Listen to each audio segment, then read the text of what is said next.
जय गुरुदेव। नाम प्रभु का।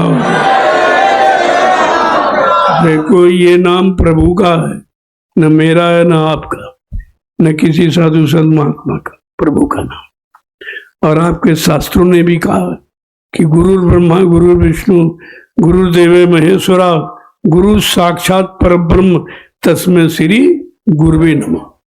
ब्रह्मा नहीं गुरु, गुरु ही ब्रह्मा है, गुरु ही विष्णु है, गुरु ही शंकर है, गुरु साक्षात परम परमात्मा, इसलिए गुरु को नमस्कार। अगर नमन है तो गुरु, यहाँ किसी को नमन नहीं। लेकिन आपको जो शिक्षा दी गई है तो जड़ में नम्रता आपने नमन किया, जड़ को, चेतन को नहीं। कागज पत्थर पानी जड़ है, इससे कोई मिलेगा नहीं, ना कुछ देगा, ना मार्गदर्शन करेगा, ना तुमको बुरे कर्मों से रोकेगा, ना अच्छे कर्मों की सलाह देगा। तो आपको तो अच्छी सोच रखनी चाहिए। पढ़ाई लिखाई का मतलब है हम आगे बढ़े, हम रूढ़िवादिता में न फंसे।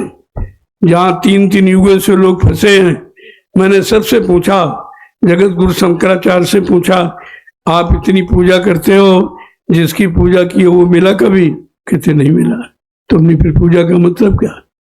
पूजा का मतलब जो मिला ही नहीं, जिससे तुम्हारी मुलाकात नहीं हुई, आप कोई फरियाद कोई प्रार्थना भी नहीं कर पाए और आप कोई लाभ भी नहीं मिल पाया, फिर ऐसी पूजा किस काम की?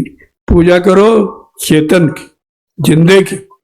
परमात्मा चेतन है, आत्मा चेतन है, महात्मा चेतन है, महात्मा के द्वारा जगाया नाम चेतन है, इसके अलावा सब जड़ है।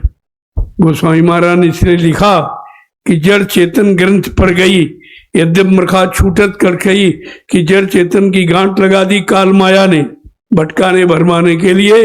यद्यप ये झूठ है, लेकिन जीव के बस की बात नहीं है कि स्वतः इस गांठ को खोल ले। और जब तक ये गांठ नहीं खुलेगी, उन्होंने क्या कहा था? छोरन ग्रंथि पाए जो कोई, तब या जीव करता रहता। और छोरन ग्रंथि जाने खगराया, और विघ्न ने करे तमाया। ये उत्तरकांड पढ़िए आप, सारी तुम्हारे अंदर की कमी और खोट ये सब निकल जाएगी और वास्तविकता की तरफ आप चलने लगोगे। लेकिन वो कांड कोई पढ़ाता नहीं आप, क्योंकि उसमें सच्चाई है, उसमें हकीकत है, उसमें वास्तविकता है, उसमें परमात्मा और जीवात्मा का मिलन है। और परमात्मा जीवात्मा से मिलाने वाला या जीवात्मा को परमात्मा से मिलाने वाला केवल संत महात्मा, और कोई न ऋषि मुनियों ने मिलाया, न यज्ञ योगियों ने मिलाया, न अवतारी शक्तियों ने मिलाया। केवल मिलाने वाले कौन? संत महापुरुष। आज कलयुग में पधारे हैं, अभी तक तो नहीं आए थे, इसीलिए आपको उनके बारे में जानकारी नहीं है कि संत नाम किसे कहते हैं और अवतारी शक्ति का नाम किसे कहते हैं। अवतारी शक्ति केवल समाज सुधार के लिए आती है, लेकिन संत जीवात्माओं के उद्धार के लिए आते। बहुत बड़ा काम, बहुत बड़ा अंतर है। और वो भी सुधार किया मार काट करके किया। क्या मार काट करना कोई अच्छा है? अगर कोई एक जीव की हत्या कर दे, क्या आप उसकी पूजा करोगे?